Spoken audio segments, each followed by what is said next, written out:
দ্বিপাক্ষিক বৈঠক হচ্ছে, কিন্তু তারপরেও দেখা যাচ্ছে যে পরিস্থিতির কোনো পরিবর্তন হচ্ছে না।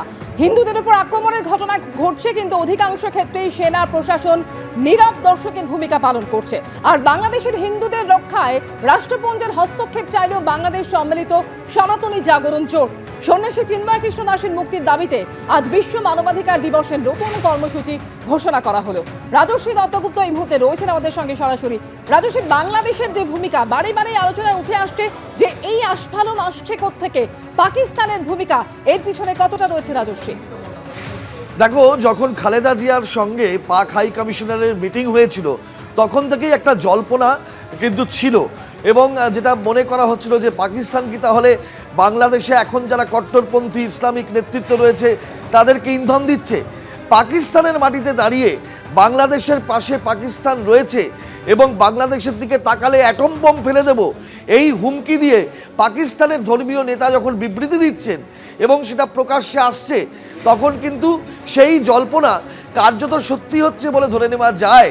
এবং রাজনৈতিক বিশ্লেষকরা বলছেন যে এখন বোঝা যাচ্ছে যে সত্যি না হলেও, অর্থাৎ সম্ভব নয় জেনেও কট্টরপন্থী ইসলামিক নেতারা এবং বিএনপি ও জামাতের নেতারা একের পর এক ধারাবাহিকভাবে ভারতের চোখে চোখ রেখে হুমকি দিচ্ছেন, চোখ রাঙাচ্ছেন, তাদেরকে ভারত বিরোধী কথা বলছেন, একের পর এক বলে যাচ্ছেন।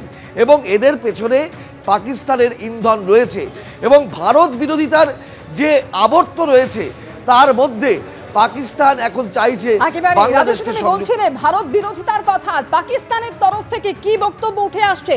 ইতিহাস ভুলে ভারত এখন বাংলাদেশের শত্রু, পাকিস্তান বন্ধু। বাংলাদেশে মৌলবাদের দাপট পাশে দাঁড়িয়ে ভারতকে পাক হুঁশিয়ারি। বাংলাদেশের ভাইদের বলছি, পাকিস্তানের পরমাণু বোমাও তো তোমাদের। এইভাবেই ভারতকে হুমকি দিয়েছেন পাক কট্টরপন্থী নেতা। आज हम अपने बंगाली भाइयों को जवाब देते हैं, उन्हें बताते हैं कि भाई ये पाकिस्तान तुम्हारा है, इस पाकिस्तान का जो एटम बम है ना वो भी तुम्हारा है। आए जुर्रत करे कोई आंख उठाकर बांग्लादेश की तरफ देखने की, उसकी आंखें निकाल देंगे।